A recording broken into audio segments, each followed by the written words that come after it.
RTC से बस book करी है 500 रुपीज़ में, जिसमें वो सभी साइट्स मेरे को विज़िट कर पाएंगे। और आप सोलो ट्रैवलर हो तो आप आके अपने बैग वगैरह यहाँ जमा करा दो। अंकल से मेरी बात हुई है, अंकल ने बोला it's completely safe. This is the bus, मैंने कंफर्म कर लिया है। और ये है सुबह सुबह का व्यू। इस साल देखते हैं कब तक स्नोफॉल, होपफुली अपने को यहाँ से स्नोफॉल दिखने मिलेगा अटल टनल के आसपास। तो शूज़ और ड्रेस दोनों आपके 200-300 रुपये मिल जाएंगे। अगर आपको स्नो एक्टिविटीज़ वगैरह करनी है तो आप ले लीजिए। तो अभी सीज़न की बर्फ़ तो पड़ी नहीं है, बट बर्फ़ पड़ती है। तो ये पूरा जो एरिया है वो सामने वाला, ये पूरा एरिया बर्फ़ से ढका हुआ होता है।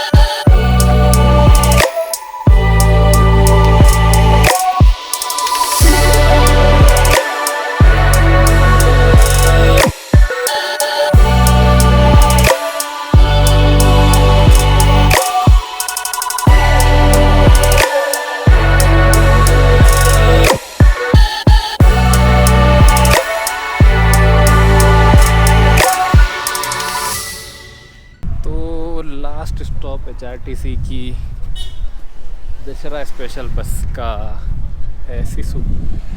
और अभी अपन आ गए हैं सिसु में। माहौल बहुत ठंडा है, इतनी ज़्यादा बर्फ़ नहीं है। सिसु से पहले अटल टनल के पास है बर्फ़ तो अच्छी खासी, बट उसके अलावा सिसु में भी इतनी बर्फ़ नहीं है जितनी मैंने एक्सपेक्ट किया था। हाँ, ये कल थोड़ी सी फ्रेश स्नोफॉल हुआ है, कल शाम को फ्रेश स्नोफॉल हुआ है। तो स्नोफॉल की वजह से क्या है कि ये कुछ पैचेस है जो कि भर गए हैं स्नो से।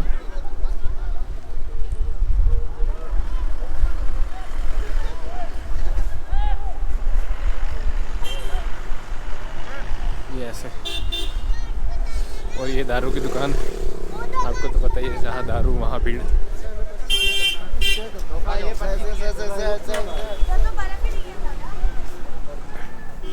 तो ये है सिसु।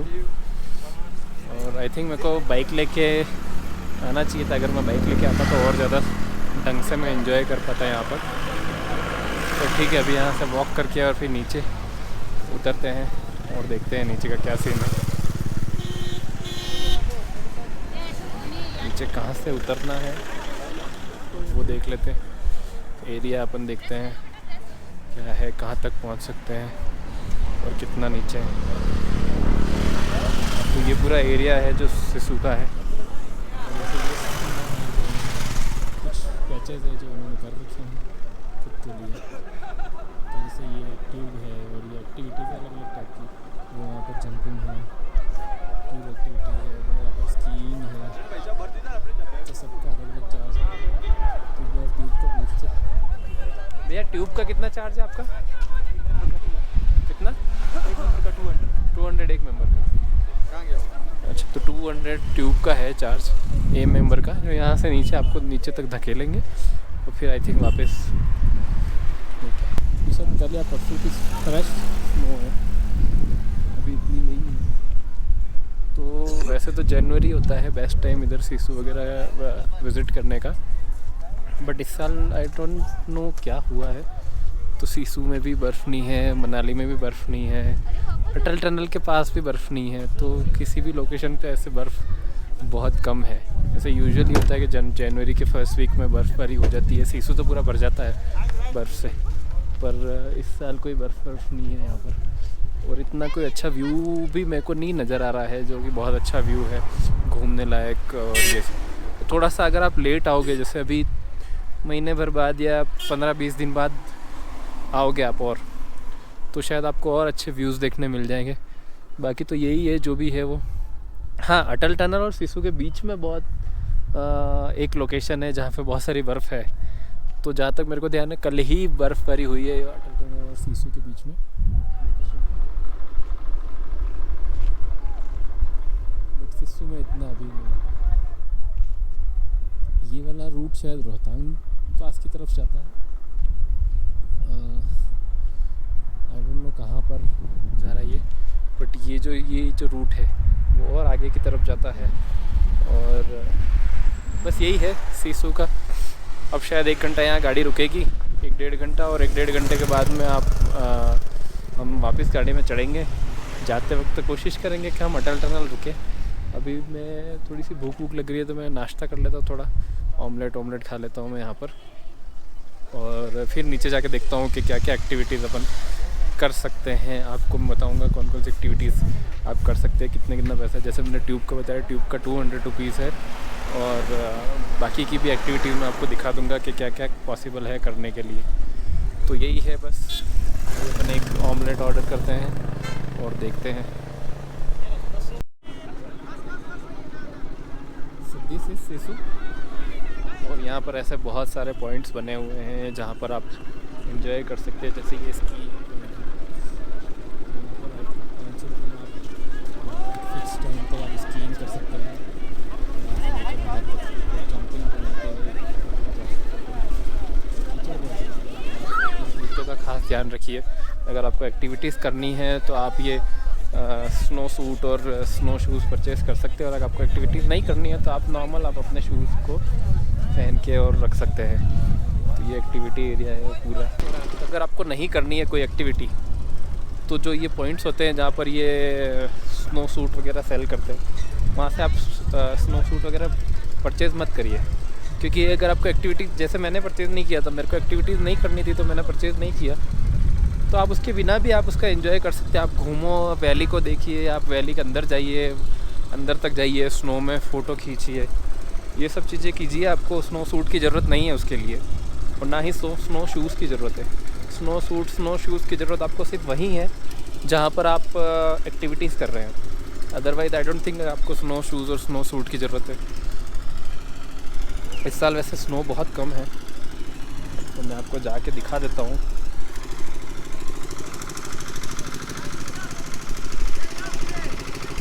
ये ऐसे ये है, ये शायद कल की पड़ी हुई है इसमें। और ये जैसे ये बहुत ये तो फिसलने वाली है, इसको ब्लैक आइस बोलते हैं। जैसे ये मेरा पैर फिसल है, तो ये ब्लैक आइस बोलते हैं। ये तब होता है जब आपका स्नोफॉल होता है फ्रेश, और स्नोफॉल होने के बाद में जब धूप आती है तो बर्फ़ थोड़ी सी पिघलती है। जो फ्रेश स्नो होती है वो थोड़ी सी पिघलती है, और पिघल के और वो थोड़ी सी स्लिपरी हो जाती है। तो ये थोड़ा सा ध्यान रखें। जैसे वो भाई साहब गिरे वहाँ पर, तो ऐसे बहुत सारे लोग गिरते हैं, तो ध्यान से चलो, गिरने के चांसेस तो कम होते हैं। But instead of walking on black ice, आपको फ्रेश स्नो पे चलना चाहिए मेरे हिसाब से। तो फ्रेश स्नो पे चलने में ये फ़ायदा है कि आप गिरेंगे नहीं, कुछ होगा नहीं, आपको लगेगी नहीं वगैरह वगैरह। तो यही है बस। सिसु इस साल सिसु में इतना नहीं है व्यू, क्योंकि अभी तक स्नोफॉल हुआ नहीं है।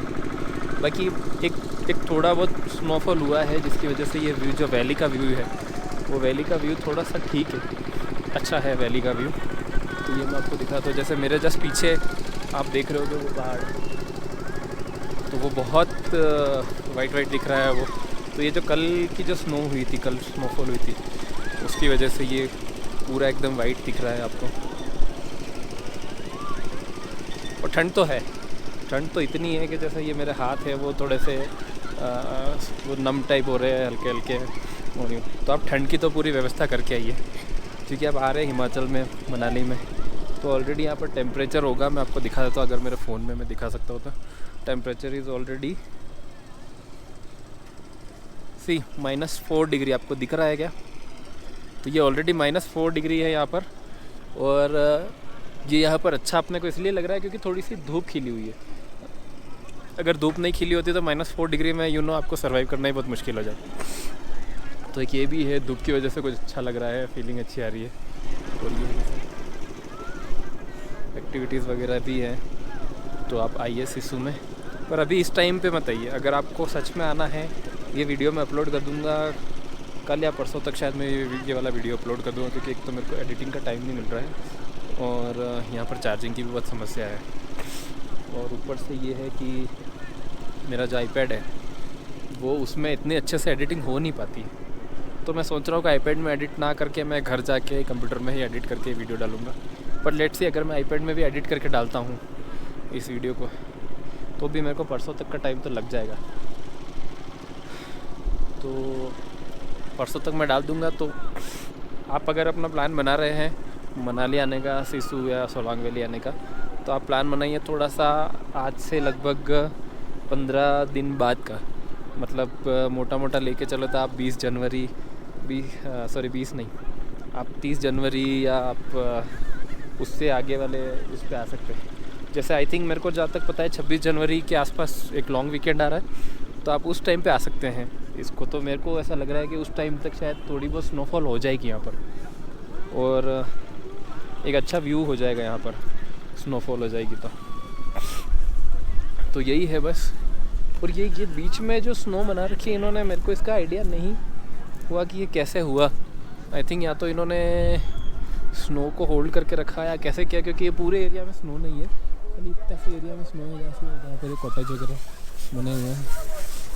और ये वैसे तो है बहुत इंटरेस्टिंग जो ये एक्टिविटीज़ वगैरह चल रही हैं, बट स्टिल इनके अलग अलग चार्जेस हैं। और अगर आप कपल के साथ में आते हो, मतलब आप एज ए कपल आते हो, तो फिर सिसु में और सोलांग वैली में बहुत आपको देखने के लिए बहुत सारी चीज़ें हैं, करने के लिए बहुत सारी चीज़ें हैं। बाकी आप सोलो ट्रैवलर हो, आप बर्फ़ देखना आना चाहते हो, वैसे तो मोस्टली सब लोग बर्फ़ ही देखने आना चाहते हैं, बट आप सोलो ट्रैवलर हो तो मेरे हिसाब से आप स्कूटी रेंट करो और आप और आगे जाओ इससे। तो मेरा मन हो रहा है कि मैं शायद कल और आगे जाऊंगा और आगे जाके स्कूटी लेके, और लेट्स सी कल का क्या प्लान बनता है। अभी मैं कुछ कह नहीं सकता, बट एक बार तो इधर इस पहाड़ को चढ़ना है ऊपर तक जाने के लिए।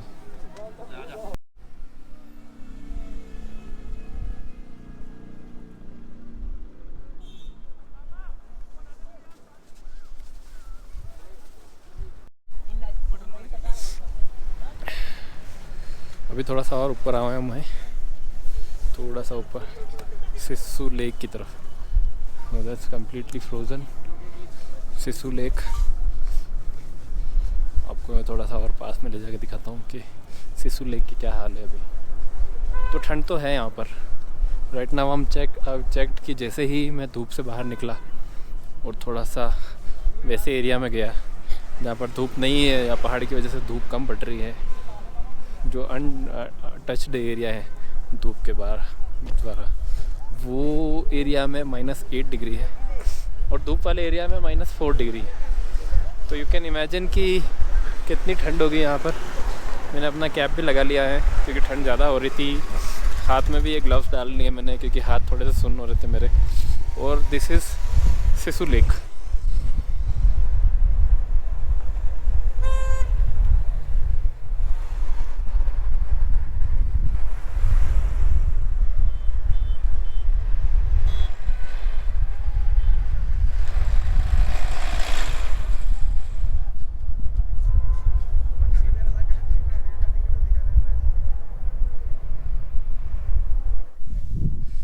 तो सिसु एरिया में तो है बर्फ़बारी, थोड़ी सी कम है बट स्टिल अगर आप जो 26 जनवरी वाला लॉन्ग वीकेंड आ रहा है उस टाइम पे आएंगे तो आपको थोड़ी सी और ज़्यादा बर्फ़बारी देखने को मिले।